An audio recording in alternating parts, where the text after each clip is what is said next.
o detalhe de que a volta de Jesus não seria de imediato nos seus dias. Jesus não anunciou dessa forma a data da sua volta. Lá na igreja de Tessalônica, inclusive, houve pessoas que, mal informadas, resolveram abrir mão dos seus bens pessoais, do seu trabalho, das suas atividades, porque entendiam que Jesus está voltando, então por que é que nós vamos ter a nossa casa? Por que é que nós vamos guardar esses alimentos? Jesus vai voltar e vai acabar tudo em nada. Aí, então Paulo diz, olha, não foi assim que eu ensinei para vocês. Aquele que não trabalhar também não deve comer. Paulo faz uma repreensão séria, porque estavam se usando essa doutrina da volta de Jesus como algo imediato e se justificando para cruzar os seus braços. Paulo diz, não é dessa maneira.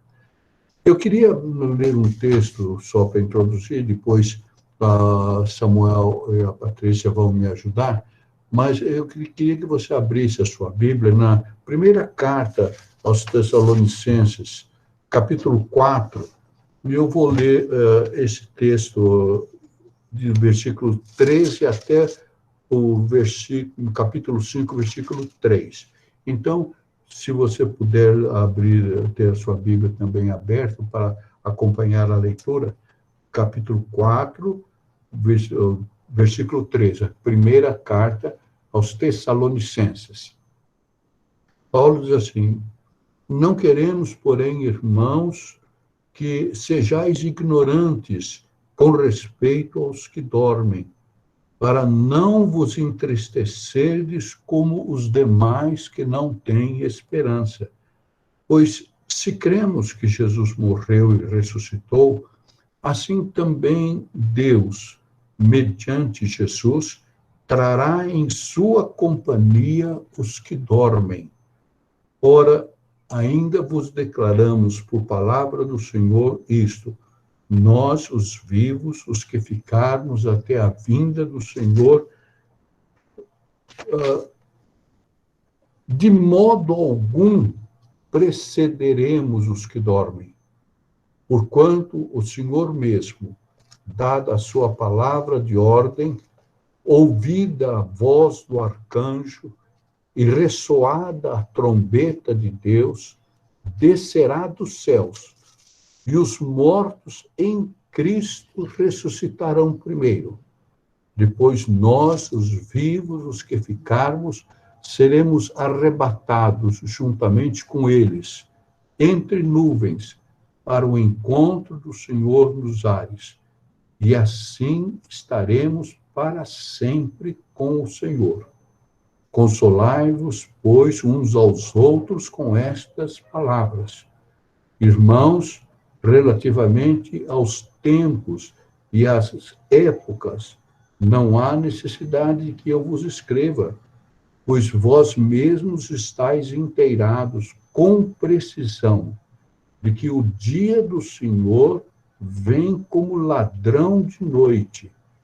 Quando andarem dizendo paz e segurança, eis que lhes sobrevirá repentina destruição, como vêm as dores de parto a que está para dar à luz, e de nenhum modo escaparão.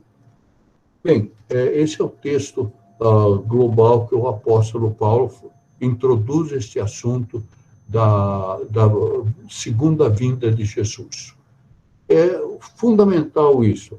Nós não podemos nos esquecer que Deus tem os seus propósitos perfeitos, planos. Deus não age de acordo com as circunstâncias. Deus não fica preocupado com aquilo que está acontecendo, porque todas as coisas estão debaixo de um propósito que Ele próprio estabeleceu eternamente. O nosso Deus não é Deus de improvisos. A história da humanidade acontece dentro de um tempo que Deus estabeleceu. Nós chamamos isto a história da redenção. É um drama que Deus escreveu. E como todo bom escrito, esse drama tem um início, tem um meio e tem um fim. A história da redenção tem um início, um meio e um fim. Qual foi o início dessa história? Deus criando o mundo do nada. Deus dá o ponto inicial deste drama na criação.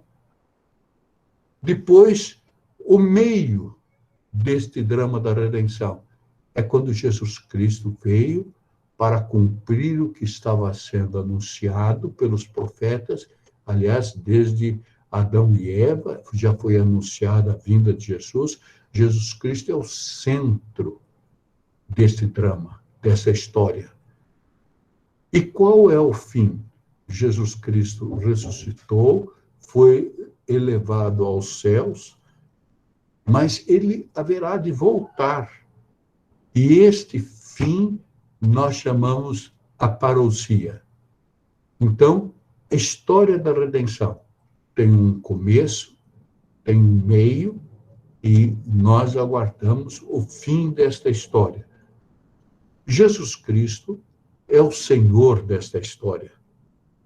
Mas o governo de Jesus Cristo é aparentemente invisível. O mundo, como um todo, não reconhece que Jesus é o Senhor de todas as coisas. Vamos então ver lá o primeiro. O Vinícius já está aí com o nosso primeiro quadro para ajudar vocês a ouvirem e, ao mesmo tempo, lerem. Vejam lá a segunda vinda de Cristo. Está chegando lá, Vinícius? Sim. Isso, está quase aparecendo lá. Mas eu estava dizendo, Jesus Cristo é o Senhor dos céus e da terra. Os crentes sabem disso e reconhecem a realeza de Cristo e temem diante dele. O mundo ignora, ou às vezes sabe e não reconhece, e às vezes não só não reconhece, como se opõe à realeza de Jesus. Mas ele é o Senhor, independentemente daquilo que o mundo pensa sobre ele, ele está reinando de uma maneira completa, absoluta, total na vida do mundo. E está dirigindo essa história do mundo para o final. Pela fé, nós compreendemos que Jesus é o Senhor e que as forças do mal serão destruídas. Nós cremos assim. Nós cremos que a força do bem, a força espiritual que Jesus Cristo possui, vai destruir as forças do mal. O reino de Deus já é uma realidade, mas não é ainda reconhecida pelo mundo. O plano de Deus ainda não se completou. O plano de Deus haverá de se completar quando Jesus Cristo voltar para buscar a igreja. Então nós teremos o dia do juízo final e os que são do Senhor indo para viver eternamente com o Senhor e aqueles que não são do Senhor indo eternamente para viver no lugar preparado para o diabo e os seus anjos. E esse será o fim deste drama. Então, essa história é que vai ser revelada plenamente ainda. Nós sabemos dela porque a Bíblia Sagrada nos dá sinais claros, objetivos sobre essa história. Mas então vamos considerar agora a palavra parousia. Eu disse no início que a história tem um início, um meio e o fim, que é parousia. Você certamente já deve ter ouvido falar da parousia, dessa palavra parousia. O que significa a palavra parousia? A palavra parousia significa vinda, ou chegada, ou revelação, ou epifania. Então, quando você ouve falar a palavra parousia, você está vendo ali no quadro, tem alguns textos que eu queria que então o Samuel e a Patrícia lessem para nós. O primeiro significado da palavra parousia é a vinda. Isso no grego significa a vinda. Está lá em 1 Coríntios, capítulo 16, versículo 17. Leia para nós, então, Samuel. A parousia, uma vinda.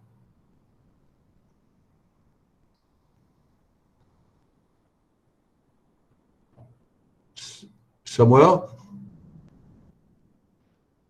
Um minutinho só, pastor, já estou procurando aqui. Um minutinho só. Vamos lá. Bom.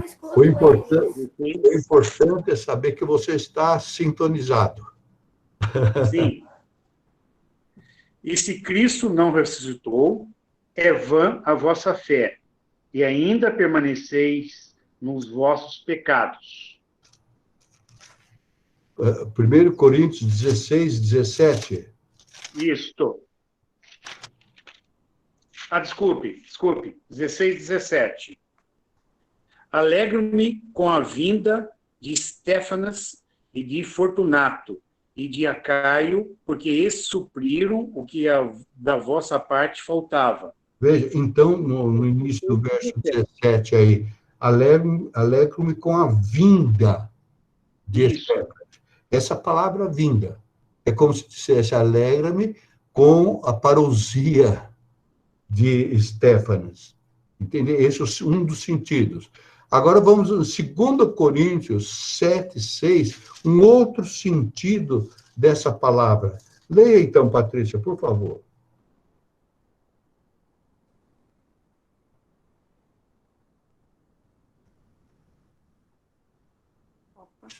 Segunda Coríntios 7, 6, né? Isso. Isso, pastor. Porém, Deus, que conforta os abatidos, nos consolou com a chegada de Tito. Com a chegada. Veja, então, esse é um outro sentido. Com a chegada. No grego, quando você lê parousia. E aqui é traduzido com a chegada. Lá naquele primeiro texto, foi traduzido como a vinda. Agora, nesse texto, é traduzido como a chegada. Agora, em Apocalipse, capítulo 1, versículo 1, é um terceiro significado da palavra parousia. Pode ler, então.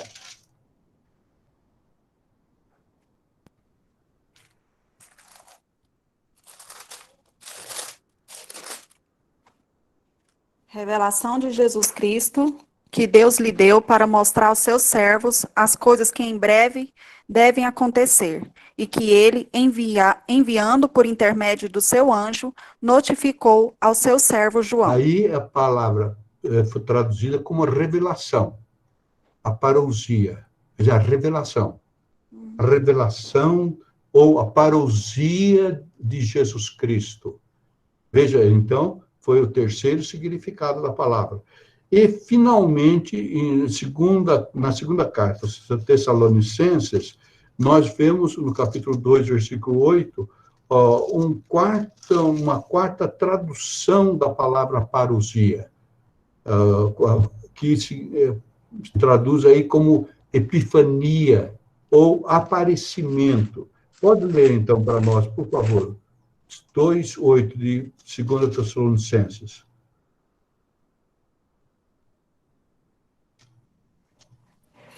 Tessalonicenses, Então, qual o capítulo, pastor? 2 Tessalonicenses 2:8. 2:8.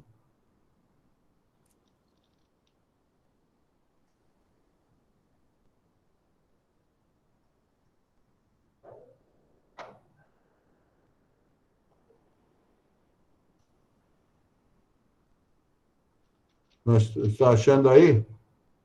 2 Tessalonicenses, qual o capítulo? 2, 2, versículo 8. 8.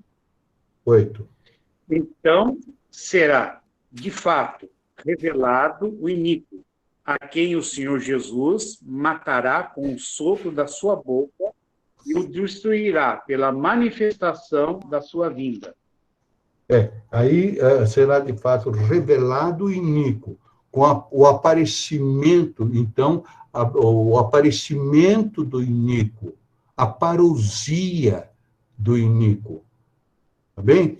Então, guardem estas quatro significados, porque a palavra parousia é uma palavra muito importante. Você vai compreender bem o sentido da segunda vinda de Jesus por essa palavra, parousia, a vinda, ou chegada, ou revelação, ou epifania. Uma outra expressão que o Novo Testamento usa para a vinda de Jesus é a expressão o dia, para designar esse grande acontecimento. Então, é uma expressão muito comum, o dia de Jesus. Quer dizer, essa expressão indica o dia final, o dia em que Jesus Cristo haverá de vir. Qual é a importância desse assunto da segunda vinda de Jesus? Olha, se você tem aí perto de você uma caneta, um lápis, escreva alguma coisa, porque diz que a melhor memória é a ponta do grafite, diziam os antigos chineses. Se você não quiser guardar tudo na memória, escreva, que é mais fácil depois você se lembrar. O Novo Testamento tem 260 capítulos.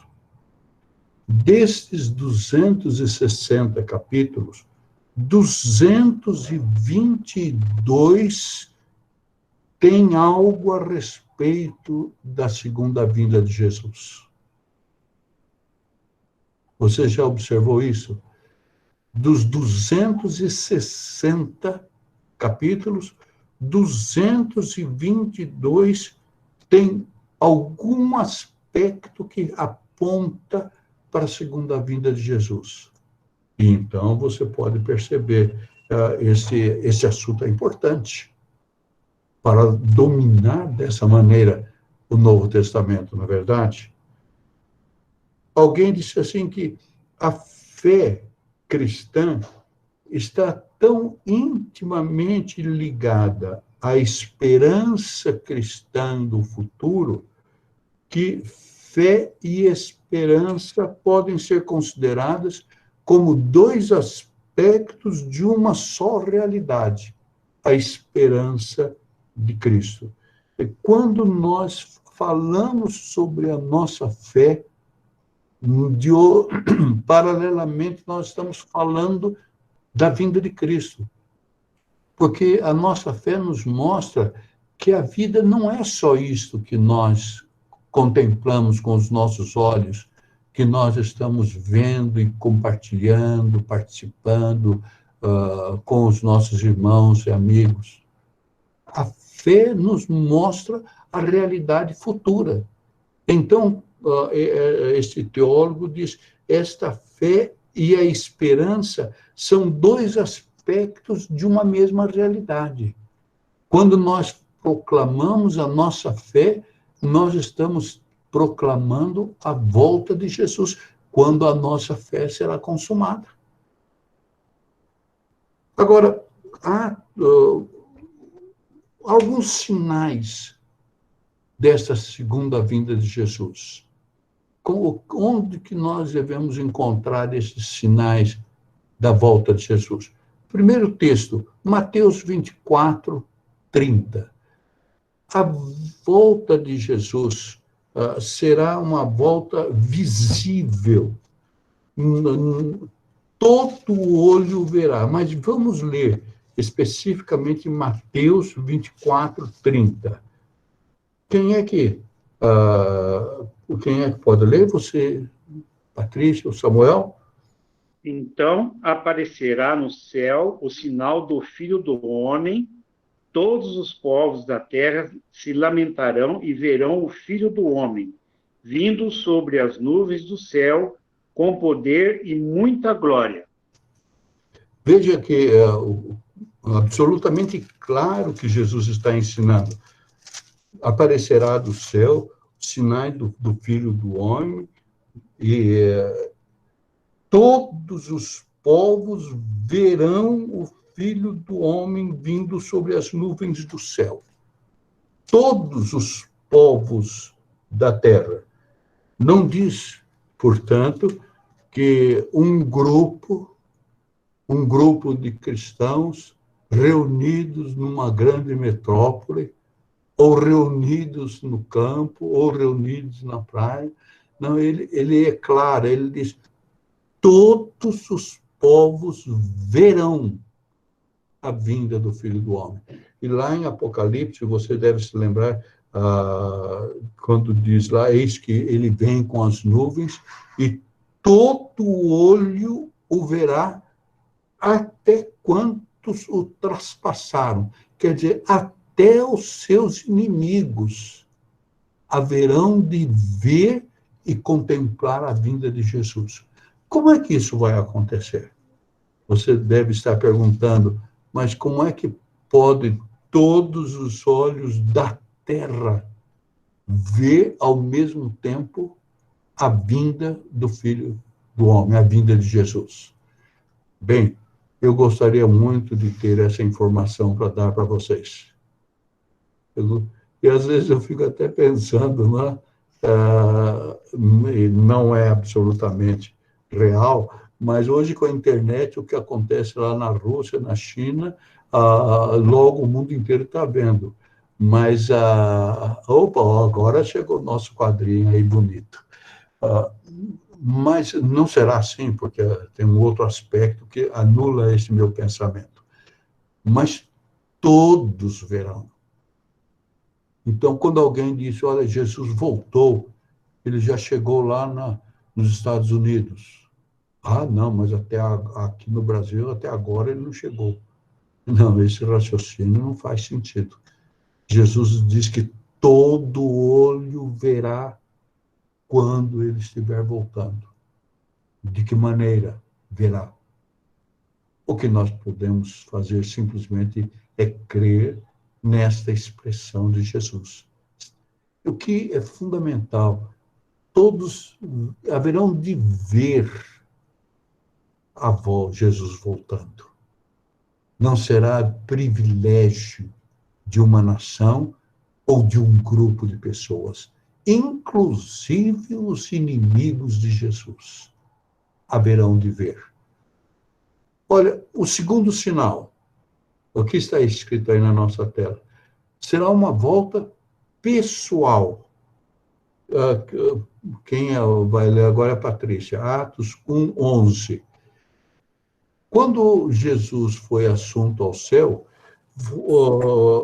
foi dito aos seus discípulos que não deveriam ficar preocupados e muito entristecidos, porque aquele Jesus que estava sendo elevado ao céu haveria de voltar do jeito que ele subiu.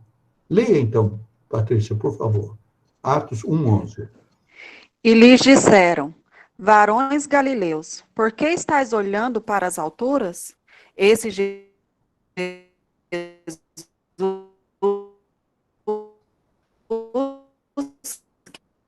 que deu um probleminha? Então diz lá, esse Jesus que dentre vós foi assunto ao céu, virá do modo como viste subir. Ouviram bem a minha palavra? Ouviram? Então, anotem esse versículo, é precioso. Porque vieram, então, os dois varões vestidos de branco puseram-se ao lado dos discípulos e disse: olha, esse Jesus que foi assunto ao céu virá do modo como o viste subir. O corpo com que Jesus Cristo está hoje e que voltará, não é um corpo necessariamente com as propriedades físicas, químicas que este nosso corpo possui. Lembra-se que quando Jesus apareceu aos discípulos, eles imaginaram que fosse um espírito que estava andando em direção a eles. No caminho daqueles dois discípulos que iam indo para Emaús, apareceu Jesus e de início não reconheceram que era Jesus.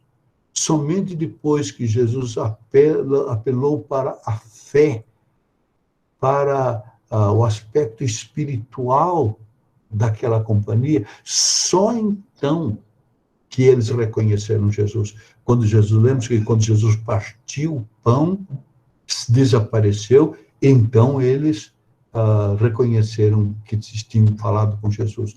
Quando Jesus se manifestou a Maria, o que Maria fez, como Maria reconheceu, foi um sentido, uma ordem espiritual. Percebe? Então, a volta de Jesus será uma volta visível, pessoal, com um corpo glorificado.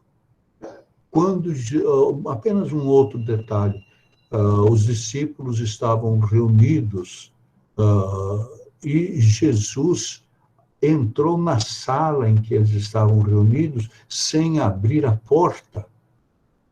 Uma coisa estranha. Mas agora, com este corpo glorificado, a porta que fechava a sala não era obstáculo. Então, um corpo que identificou.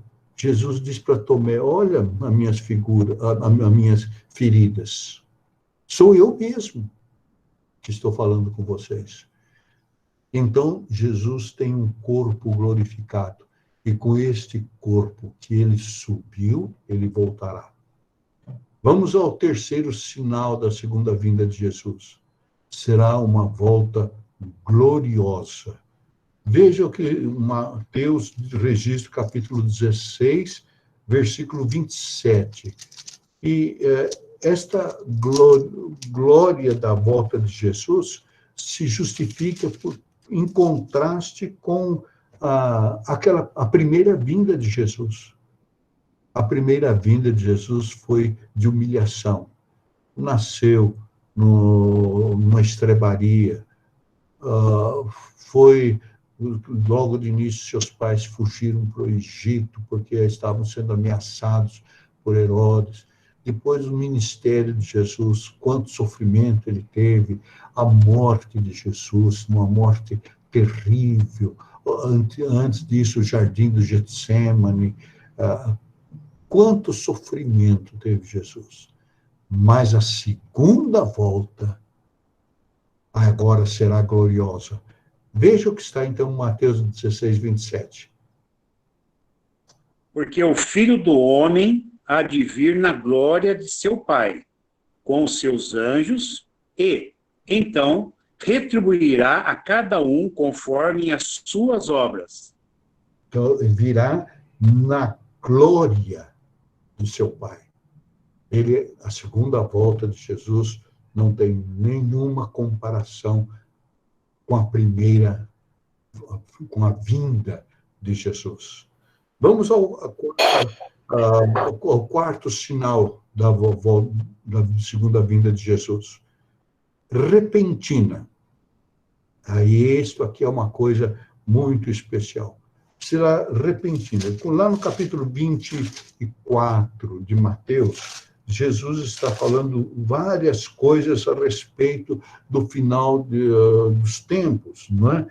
E veja o que está lá no versículo, vamos ler versículo 36 até 44. Agora a Patrícia, repentina, Mateus 24, 36 a 44. Mas a respeito daquele dia e hora, ninguém sabe, nem os anjos dos céus, nem o Filho, senão o Pai. Pois assim como foi nos dias de Noé, também será a vinda do Filho do Homem. Porquanto, assim como nos dias anteriores ao dilúvio, comiam e bebiam, casavam e davam-se em casamento, até ao dia em que Noé entrou na arca. E não o perceberam, senão quando veio o dilúvio, e os levou a todos. Assim também será a vinda do Filho do Homem. Então, 2 estarão no campo, um será tomado e deixado o outro. 2 estarão trabalhando no moinho, uma será tomada e deixada a outra. Portanto, vigiai, porque não sabeis em que dia vem o Senhor. Mas considerai isto: se o pai de família soubesse a que hora viria o ladrão, vigiaria e não deixaria que fosse arrombada a sua casa. Por isso, ficai também vós apercebidos, porque a hora em que não cuidais, o Filho do Homem virá. O que Jesus está colocando aí, que essas são palavras de Jesus. Ele está dizendo o seguinte: a vinda dele será repentina. O apóstolo Paulo, quando escreve aos Coríntios sobre a nova vida, a transformação com a chegada de Jesus, ele usa uma expressão, um piscar de olhos. Ao invés de ele falar repentina, ele diz um piscar de olhos. Quanto tempo gasta para você piscar os olhos? Então, Paulo diz, esse é o tempo da volta de Jesus. Então, quando alguém diz, olha, aconteceu tal coisa, Jesus está voltando. Toma cuidado, porque Jesus não diz, olha, vai acontecer isso, então agora você vai ter tempo de dar uma telefonada para o seu filho e dizer, olha, daqui 5 minutos Jesus está chegando aqui na Terra. Ou você não vai falar para o seu marido, para sua esposa, olha, daqui 3 minutos Jesus vai voltar.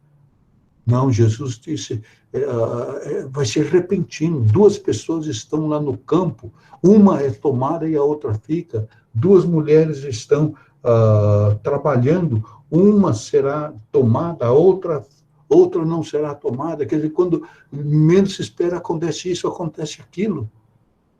Percebem? E Jesus disse, olha, se o pai de família soubesse que horas que o ladrão vai chegar, o pai da família vai tomar providência para que o ladrão não entre na casa. Então, quando alguém diz, não, nós vamos ter tempo, vamos continuar vivendo dessa maneira, porque quando Jesus der os sinais finais, nós teremos tempo ainda de voltar. Não vai haver tempo para nada. Um quinto sinal da segunda vinda, nuvens do céu. Marcos 14, 62. Lembrando que toda vez que se fala nas nuvens, a mensagem do Evangelho é a manifestação de Deus dirigindo os céus. Você olha assim para as nuvens, elas vão para um lado, vão para outro, elas se juntam, elas se separam, elas aparecem, elas desaparecem. Então, esses sinais que são visíveis a nós proclamam o poder de Deus dirigindo o mundo que foi criado por ele.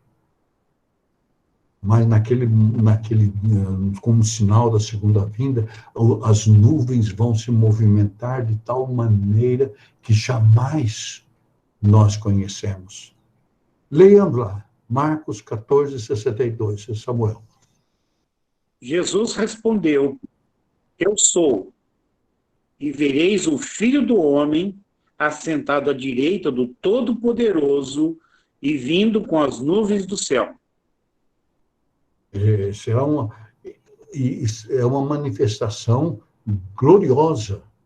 Um sexto sinal da vinda de Jesus, terremotos. Lucas 21, 9 a 11. Esse sinal da vinda de Jesus. Quando Jesus usa essa figura, ele está dizendo o seguinte, é algo majestoso, tremendo, terrível, é um terremoto, é um tsunami que vai acontecer. Algo assim que aos olhos humanos são incontroláveis. E todos haverão de perceber esta alteração da natureza. Jesus não virá assim, como uma pomba descendo, que alguns verão e outros não. Não, ele vai usar a natureza para se movimentar, para ser atingida. Veja o que ele diz, Lucas 21, 9 a 11. Agora é Patrícia. Quando ouvirdes falar de guerras e revoluções, não vos assusteis, pois é necessário que primeiro aconteçam estas coisas, mas o fim não será logo. Então lhes disse: levantar-se-á nação contra nação, e reino contra reino. Haverá grandes terremotos, epidemias e fome em vários lugares, coisas espantosas e também grandes sinais no céu. Ele fala também em epidemias, né? Então, quando surgiu essa epidemia agora do coronavírus, não foram poucas as pessoas que disseram, pronto, é o fim do mundo. Olha, Jesus falou em epidemias. Mas, no sentido geral, as epidemias existem na história da humanidade desde os tempos mais antigos possíveis. Epidemia é um dos sinais, mas nós não podemos dizer o coronavírus é o sinal do final dos tempos. E virão epidemias, mas quais são essas epidemias? Como será essa epidemia? Nós não sabemos. O que nós sabemos, com certeza, é que se tivéssemos uma indicação, essa coronavírus é o sinal da volta de Jesus, então nós iríamos nos preparar, nos santificar, iríamos mudar a nossa vida para preparar para a vinda de Jesus. Não, ninguém sabe. Ninguém sabe quando virá uma epidemia no meio de nuvens, no meio de terremotos, de maremotos. É um conjunto de fatores. Guerras e rumores de guerras estarão tudo naquele conjunto. Meus irmãos, você pode imaginar o pavor de quem não tem prazer em ouvir das coisas de Deus? Como é que será aquele dia? Agora, para os crentes, quando observarem tudo isto e Cristo descendo entre as nuvens para encontrá-los, que coisa extraordinária. E, finalmente, um outro sinal da segunda vinda é trombetas. Mateus 24, 31, Samuel, pode ler. E ele enviará os seus anjos com um grande clangor de trombeta, os quais reunirão os seus escolhidos dos quatro ventos, de uma a outra extremidade dos céus. Então, por que trombetas? A trombeta era um instrumento muito usado no Velho Testamento para a convocação da congregação, quando iria ter o início, o fim de alguma solenidade religiosa, o anúncio do sábado, o anúncio de grandes festas, e também a indicação da aproximação de inimigos. Então, o povo estava muito acostumado quando ouvisse o som da trombeta, identificar por que a trombeta estava sendo usada naquele momento. é uma maneira de comunicação, porque até nos dias de Jesus, não havia internet, não havia telão na praça pública, não havia nada que pudesse dar assim uma notícia de última hora, né? Então se usava trombeta. Agora Jesus disse: ao som da trombeta vai acontecer, vocês vão ficar sabendo que acontecerá isso, e os filhos, como eu estava dizendo antes, os filhos de Deus, os servos do Senhor, saberão, olha, está chegando, agora é a hora da volta de Jesus. Entendem? Essa é a mensagem que nós temos lá no versículo 31, que acabamos de ler. Ele enviará os seus anjos com grande clangor de trombeta, o toque forte das trombetas. Vamos dar uma ênfase, um ponto seguinte. Quando será isso? Tempo da parousia. Vamos ler de novo Mateus 24, 36. Patrícia. Abrindo o microfone aqui. Mas a respeito daquele dia e hora, ninguém sabe, nem os anjos dos céus, nem o Filho, senão o Pai.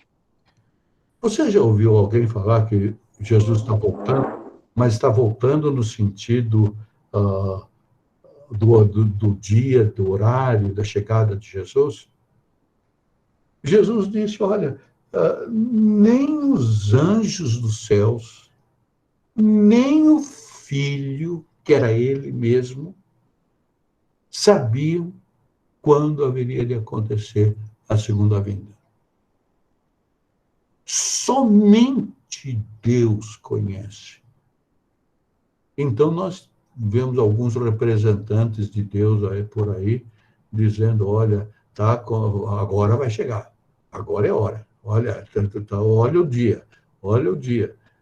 E Jesus disse: olha, os anjos não sabem, nem o Filho do Homem sabe. Como é que há pessoas que têm esta ousadia de marcar o dia e a hora da volta de Jesus? O que sabemos é que ele voltará. E pode ser hoje, antes do almoço, amanhã, semana que vem, o ano que vem, daqui 10 anos, daqui 50 anos, porque 1000 anos para o Senhor custa quanto?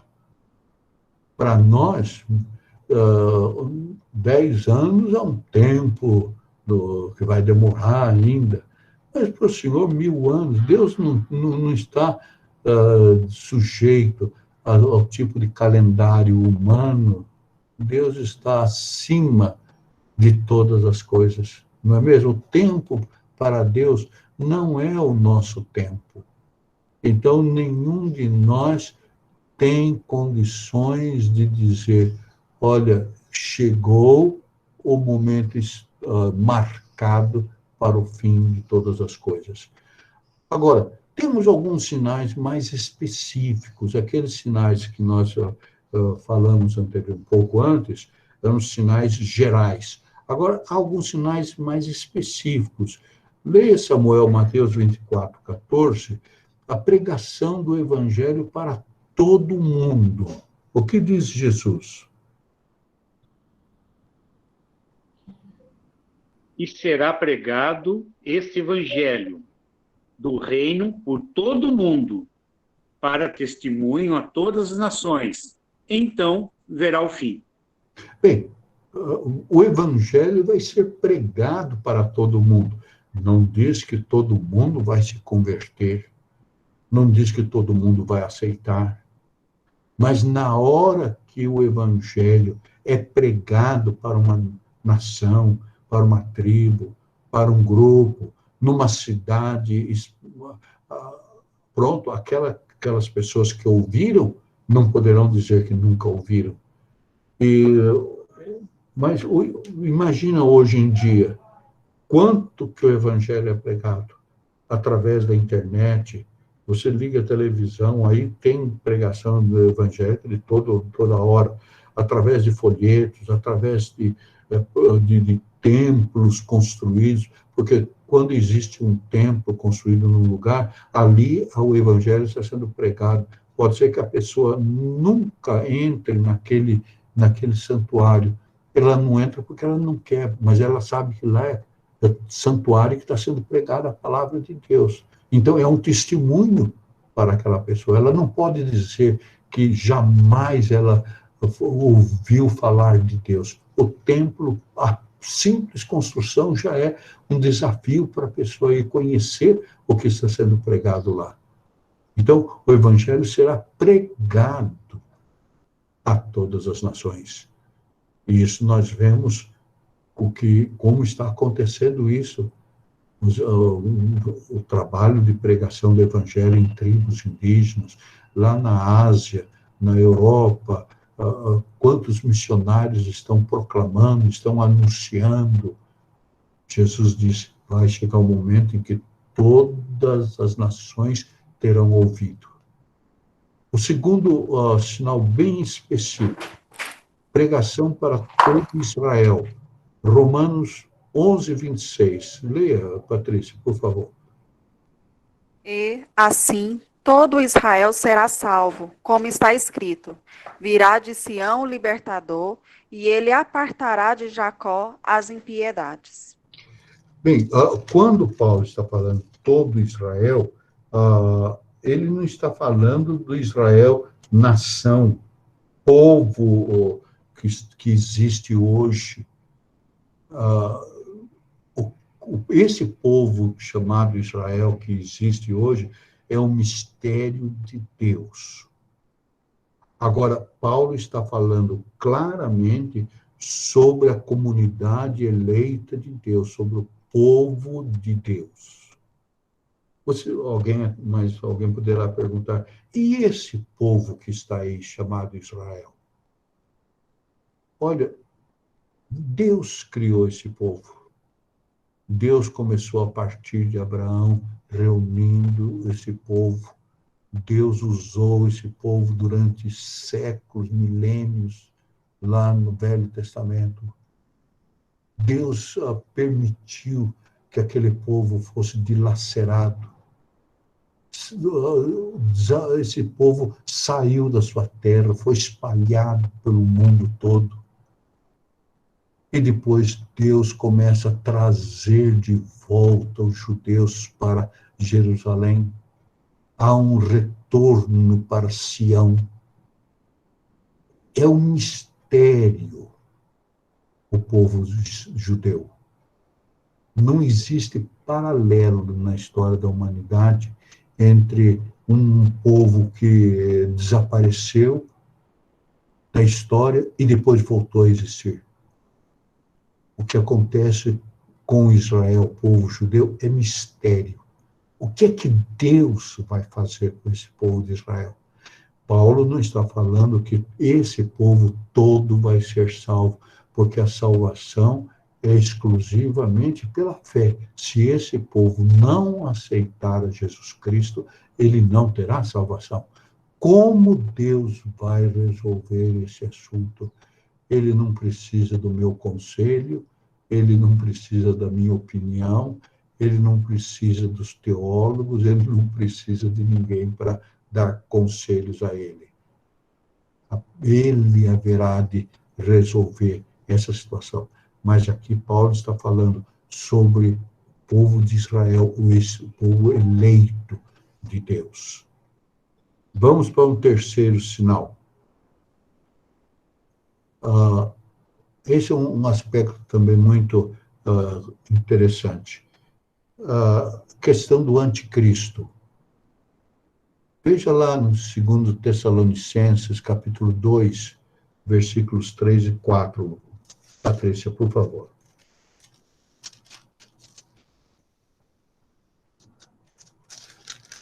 Segundo Tessalonicenses, capítulo 2, versículos 3 e 4. Ninguém de nenhum modo vos engane, porque isto não acontecerá sem que primeiro venha a apostasia e seja revelado o homem da iniquidade, o filho da perdição, o qual se opõe e se levanta contra tudo que se chama Deus ou é objeto de culto, a ponto de assentar-se no santuário de Deus, ostentando-se como se fosse o próprio Deus. Veja, o homem da iniquidade que se opõe e se levanta contra tudo o que se chama Deus, e ele quer assentar-se no trono de Deus. Este é o homem do pecado, da perdição. O Novo Testamento fala dos falsos Cristo, da expressão anticristo. Essa expressão anti é em lugar de, é contra alguém. Então, mas é um homem, uma pessoa que terá muita capacidade de influência para enganar.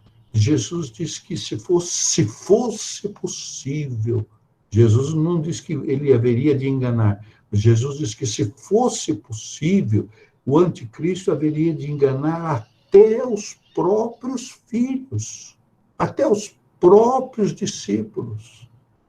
Tal a astúcia da palavra do anticristo.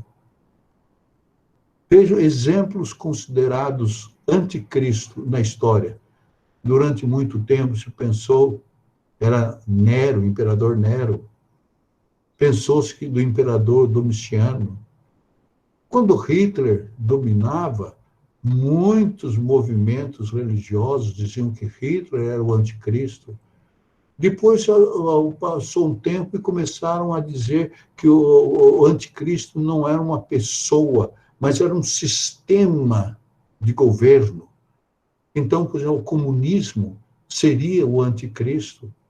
Depois passou essa onda, desde os tempos da Reforma, e até há bem pouco tempo atrás, também se falou no papado como o anticristo. Como se porque o Papa sempre se posicionou como aquele que fala em nome da igreja, a igreja cristã no mundo todo, e etc. e tal. Então, o Papa, como se fosse o anticristo. Hoje, qual é a autoridade do Papa na vida do mundo? Qual é o pronunciamento do Papa que faz as nações pararem para atendê-lo, para ouvi-lo? Não é? A não ser dentro de uma certa corrente de pensamento dentro da própria Igreja Católica, o Papa hoje não tem nenhuma outra influência, e etc. Veja lá 1 João, capítulo 2, alguns textos sobre isso. Primeira carta de João, capítulo 2. E agora, Filhinhos, já é a última hora. E como ouvistes, quem vem, o anticristo, também. Agora, muitos anticristos têm surgido, pelo que conhecemos que é a última hora. Depois, versículo 22. Quem é o mentiroso, senão aquele que nega que Jesus é o Cristo? Esse é o anticristo, o que nega o Pai e o Filho. 4:3. 4:3, né? É. E todo espírito que não confessa Jesus não procede de Deus. Pelo contrário, esse é o espírito do anticristo, a respeito do qual tens ouvido que vem e presentemente já está no mundo. Então, o que o anticristo quer fazer? Ele quer confundir, ele quer dizer que ele será o Senhor de todas as coisas, e eu creio, pessoalmente, que se trata da figura de uma pessoa. Como será essa pessoa? Na hora que você puder identificar que fulano de tal é o anticristo, bom, você já vai se livrar dele, tentar se livrar dele. Você não vai passar na mesma calçada que ele se vê. Você não vai ler o que ele está escrevendo, porque você já está convicto, ele é o anticristo. Bom, se você tem essa convicção, ele não é o anticristo, porque o anticristo ele não vai se revelar dessa maneira. O anticristo vai ser muito sensível para enganar, e as pessoas, como eu disse antes, até os próprios crentes precisarão estar atentos. Tal é a sutileza do anticristo. Então, se alguém disser, olha, pronto, o anticristo chegou, é o fulano de tal. Bom, então já não é mais, porque a hora que ele for identificado, todos nós vamos fugir dele. Então, ele vai agir de uma maneira que absolutamente nós não podemos prever. Bem, chegando ao final do nosso estudo, mensagem santificadora para os dias atuais. Falar da volta de Jesus deve produzir uma santificação na nossa vida. Veja lá o primeiro aspecto, a prontidão. Ele virá a hora em que não penseis. Leia lá, Patrícia, 24, 44, Mateus. Jesus... Por isso... Pode ver? Pode. Por isso, ficai também vós apercebidos, porque a hora em que não cuidais, o Filho do Homem virá. Estejamos prontos. Nós devemos viver de uma maneira que revela a nossa prontidão, seja a hora que for. Devemos estar prontos. Ele virá a hora que nós não pensamos. Segundo lugar, crescendo na paciência para esperar esta vinda de Jesus. O que Paulo diz lá aos Coríntios, primeira carta, capítulo 1, Samuel. Pois, quem é o que te faz sobressair? E que tens tu, que não tenhas recebido? E se o recebesses, por que te vangloriais, como se o não tiveras recebido? 1 Coríntios 1,7, não é? Você leu? Isso. Então, a minha citação aí talvez não esteja... Espera aí um pouquinho, pastor. Espera aí um pouquinho. Acho que eu coloquei errado aqui. Um minutinho só. De maneira que não vos falte nenhum dom, aguardando-vos a revelação do nosso Senhor Jesus Cristo. Esse é 1 Coríntios 1,7. Aguardando que não vos falte nenhum dom, não vos falte nenhuma graça divina. Aguardando, esperando, com paciência, a revelação, a parousia. Lembra que nós falamos? Revelação, a parousia, a vinda do nosso Senhor Jesus Cristo. Em terceiro lugar, uma vida irrepreensível. 1 Tessalonicenses 5:23. Nós não sabemos a hora que ele vem, nós precisamos ter paciência para aguardar essa vinda de Jesus, e enquanto aguardamos essa vinda, a nossa vida precisa ser irrepreensível. O que diz o apóstolo Paulo, Patrícia?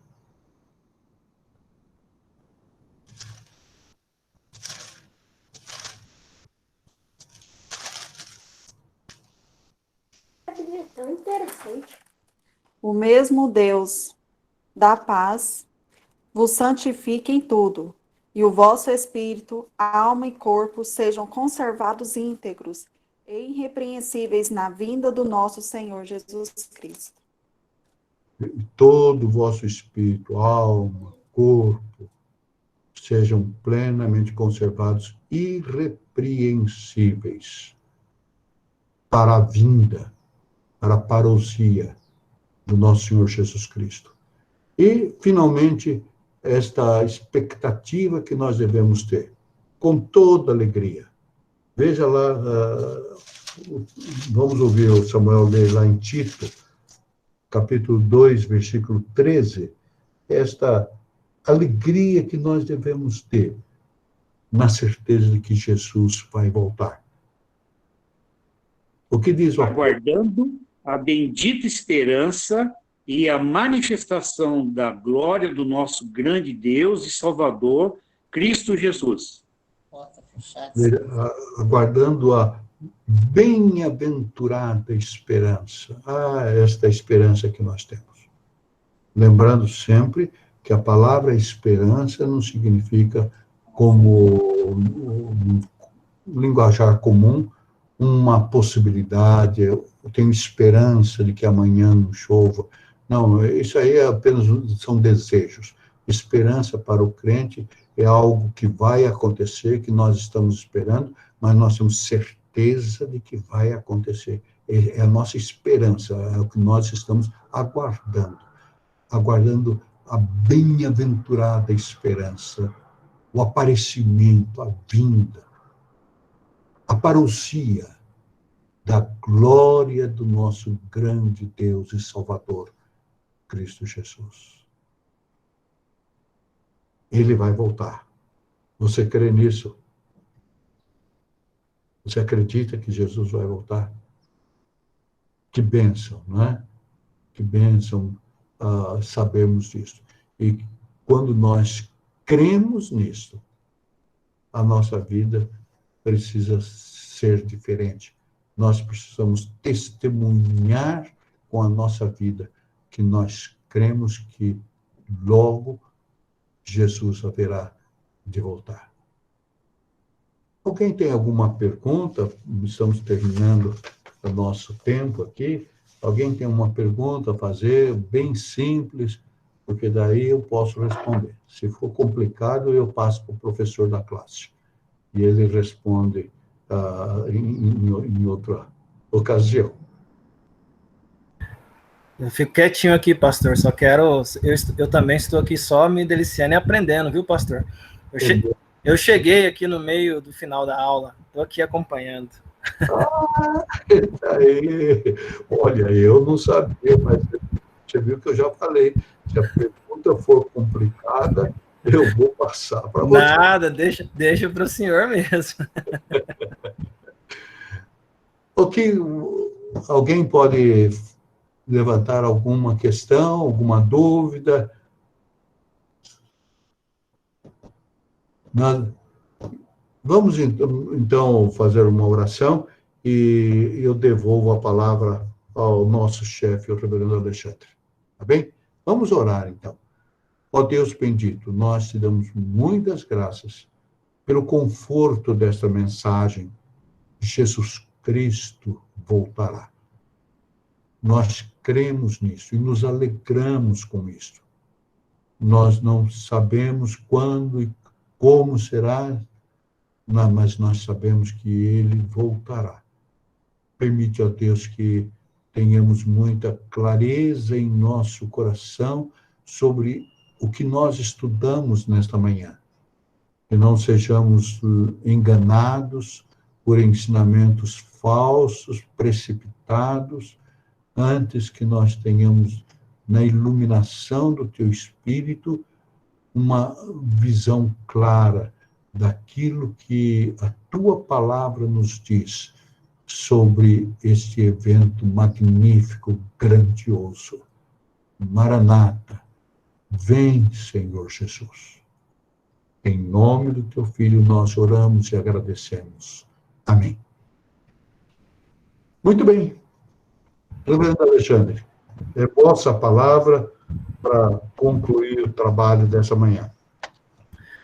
Meus irmãos, só temos a agradecer o pastor Aranha. Eu acho que, por um sinal de carinho, vamos tirar uma foto aqui com ele para registrar esse dia de hoje, que essa aula magnífica aqui com o pastor Aranha. Então, quem puder abrir a câmera aí e puder participar, eu vi aí que os irmãos estavam com a câmera aberta, e eu acho que é uma coisa boa a gente abrir a câmera aí para tirar foto, para a gente ver os irmãos, né? E foi muito bom, pastor Aranha. Eu agradeço aí a sua disposição de sempre, o seu carinho de sempre com a gente. Então, esse registro aqui eu acho que é um registro magnífico da gente ter a oportunidade de ver os irmãos e tirar uma fotinha bem, bem contente aqui, todo mundo aqui com o pastor Aranhão.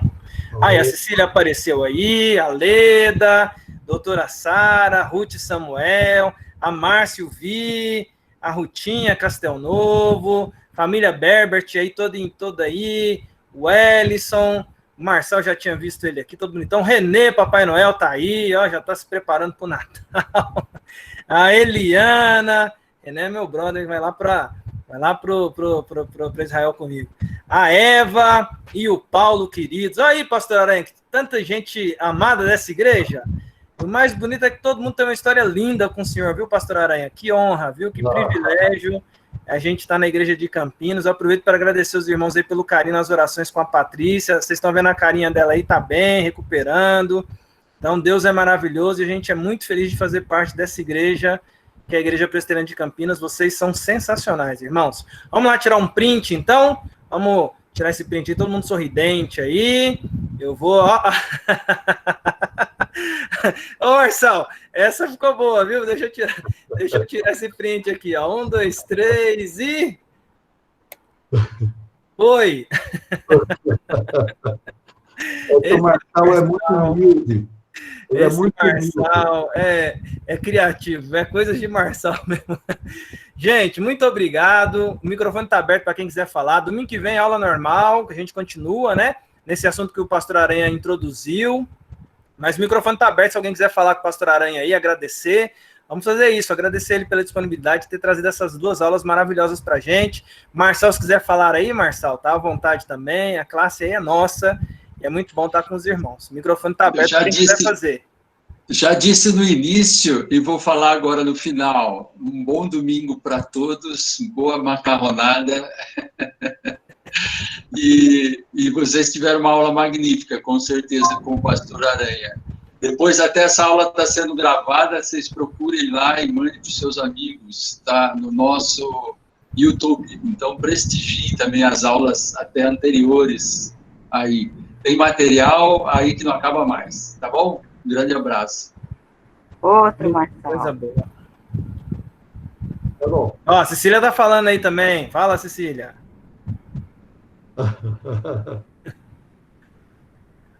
Muito bem. Fiquem com Deus.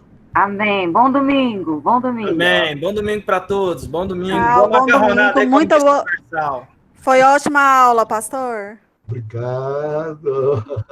Tudo tão simples. É sempre um privilégio ouvir o senhor. O assunto é simples. A gente não pode complicar. Tem gente que complica. Vamos ficar só no que a Bíblia ensina. Não precisa inventar, né, pastor? Segue o que está na Bíblia que tá bom. Não ultrapasseis o que está desse jeito mesmo. Tá bom, então. Tchau, gente. Bom domingo. Tchau. Obrigado, Siri. Vinícius. Obrigado, Vinícius.